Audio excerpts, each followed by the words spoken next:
देश में मोहम्मद यूनुस की सरकार में हिंदुओं पर हमले रुकने का नाम नहीं ले रहे। पुलिस अधिकारी के माता पिता की हत्या कर दी गई।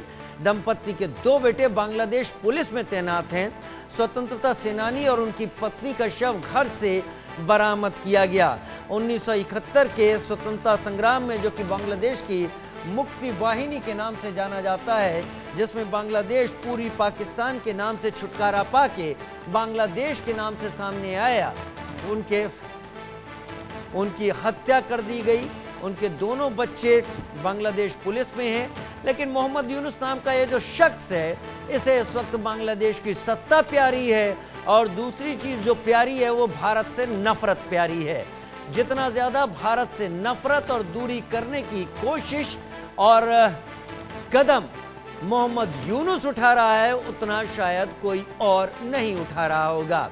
मोहम्मद यूनुस ने भारत और बांग्लादेश के बीच के संबंधों को पूरी तरीके से खत्म करने का काम किया है, और जिस पाकिस्तान ने बंगालियों का खून निचोड़ा, न जाने कितनी बंगाल की मां बहनों बेटियों की इज्जत लूटी, अब उस पाकिस्तानियों के साथ गले से गले मिल रहा है ये शख्स मोहम्मद यूनुस।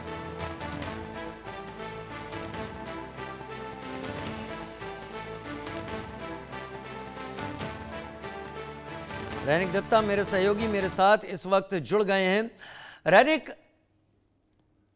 क्या खबर आ रही है? ये लगातार हत्याकांड हो रहे हैं, ऐसा लग रहा है जैसे जमाते इस्लामी के लोगों को या मोहम्मद यूनुस ने कई ऐसे लोगों को खुला छोड़ दिया है कि 2026 के इलेक्शन के पहले माइनॉरिटी को एक बड़ा नुकसान पहुंचा दे।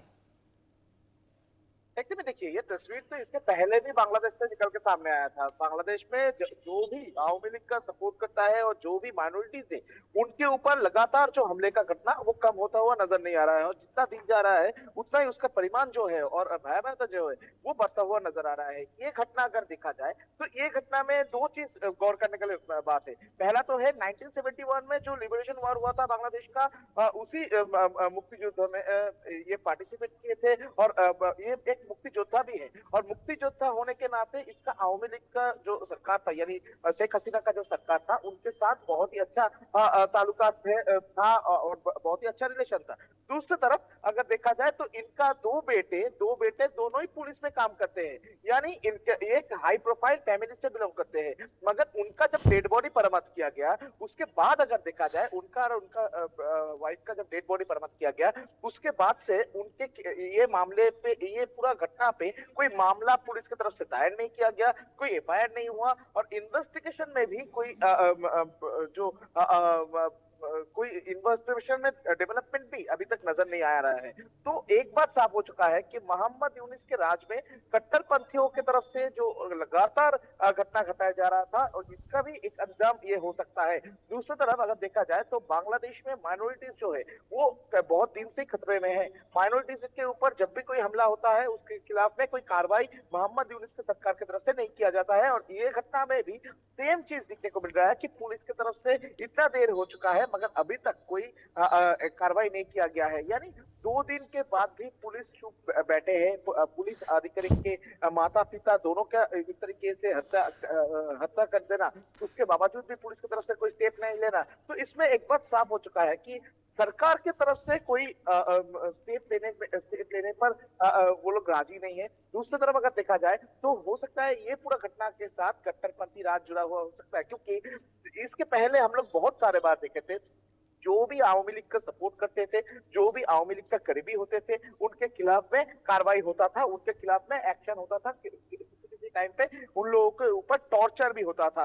और देखा जाए तो 1971 में जो ये एक मुक्ति योद्धा थे, और मुक्ति योद्धा होने के नाते इनका जो रिलेशन ये बहुत ही अच्छा था आवामी लीग का सरकार के साथ, यानी शेख हसीना का सरकार के साथ। और ये जो जैसे कि जिसको लेकर ये जुलाई महीने में आंदोलन हुआ था, वो भी था मुक्ति योद्धाओं को कोटा, मुक्ति योद्धाओं के लिए जो कोटा, उसी कोटा के खिलाफ में ये आंदोलन हुआ था। तो मुक्ति योद्धा के ऊपर कट्टरपंथियों का जो गुस्सा वो इसके पहले भी बांग्लादेश में देखने को मिला था। और अभी भी इस मुक्तियोद्धा के साथ जो घटना घटा है और जिस तरीके से मोहम्मद यूनिस का इंटरिम गवर्नमेंट चुप बैठे हैं, कोई एक्शन नहीं ले रहा है, कोई कार्रवाई नहीं कर रहा है, तो इसमें भी एक बार स्पष्ट हो जा रहा है कि किसी भी हालात पर ये पूरे मामले को छुपाने का कोशिश किया जा रहा है। अब देख सकते हैं कि जिसका मौत हुआ है, जिन दोनों का मौत हुआ है, इनका दो बेटे दोनों ही पुलिस में काम करते हैं, मगर पुलिस में काम करने के बावजूद भी कोई कार्रवाई उनकी तरफ से नहीं किया जा रहा है, उनकी तरफ से कोई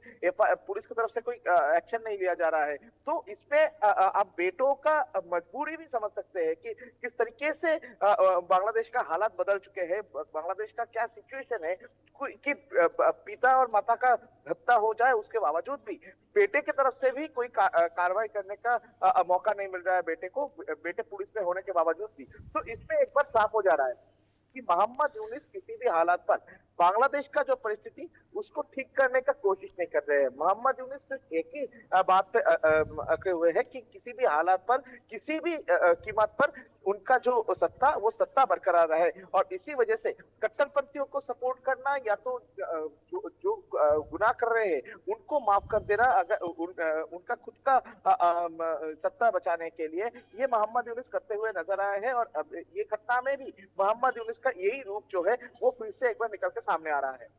वाकई निकल कर सामने आ रहा है। लेकिन अब कायदे से देखा जाए तो करीब 2.5 महीने का टाइम बचा है, अगर फरवरी में इलेक्शन होने हैं, और उसके 2.5 महीने के पहले 1 महीने का टाइम तो ऐसे ही लग जाएगा इलेक्शन एक्टिविटीज में। इस 1.5 महीने में जो वहां पर एक बार फिर से सब शुरू हो गया है, क्या ये लोगों के ऊपर प्रेशर की टैक्टिक है कि वहां पर जो हार्डलाइनर्स हैं वो जो चाहते हैं वही हो, इसलिए सब हो रहा है?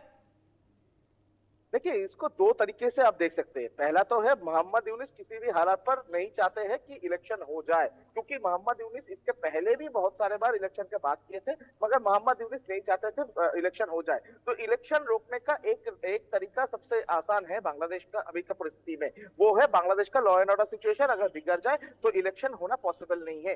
तो एक तरफ अगर बांग्लादेश का लॉ एंड ऑर्डर सिचुएशन ना ठीक हो तो उसमें मोहम्मद यूनिस का फायदा है। दूसरे तरीके से देख सकते हैं कि बांग्लादेश में जो कट्टरपंथी हुए जिनके तरफ से मोहम्मद यूनिस को सत्ते में ले आया गया था और जो कट्टरपंथी मोहम्मद यूनिस को अभी फिलहाल सपोर्ट कर रहे हैं, उनको किसी भी हालात पर सपोर्ट करना, उनको किसी भी हालात पर बैकिंग देना, ये है मोहम्मद यूनिस का कारण हो सकता है। मोहम्मद यूनिस की तरफ से इनको जिस तरीके से बैकिंग दिया जाए, सपोर्ट दिया जाए, वो दिया जा सकता हो सकता है। मगर सबसे पहले जो मैं बात कर रहा था वो उसके ऊपर भी सबका नजर है, क्योंकि इसके पहले अगर कुछ घटना देखेंगे तो उस घटना में भी मालूम पड़ेगा। क्योंकि शेख हसीना का जब शेख हसीना के खिलाफ में जिस दिन कार्रवाई हुआ था, जिस दिन उनके खिलाफ में राय दिया गया था, ठीक उसी दिन में बांग्लादेश का परिस्थिति अगर देखा जाए तो बांग्लादेश का हर एक जगह पर आर्मी को उतार के टीयर सेल चार्ज करके बहुत सारे लोगों को अरेस्ट करना पड़ा था, क्योंकि लॉ एंड ऑर्डर सिचुएशन। लेकिन अभी भी ये नहीं पता कि बांग्लादेश की हालत कितना कंट्रोल में है कि नहीं, आर्मी कितना साथ है मोहम्मद यूनुस के। सारी चीजें बहुत जल्द सामने आएंगी।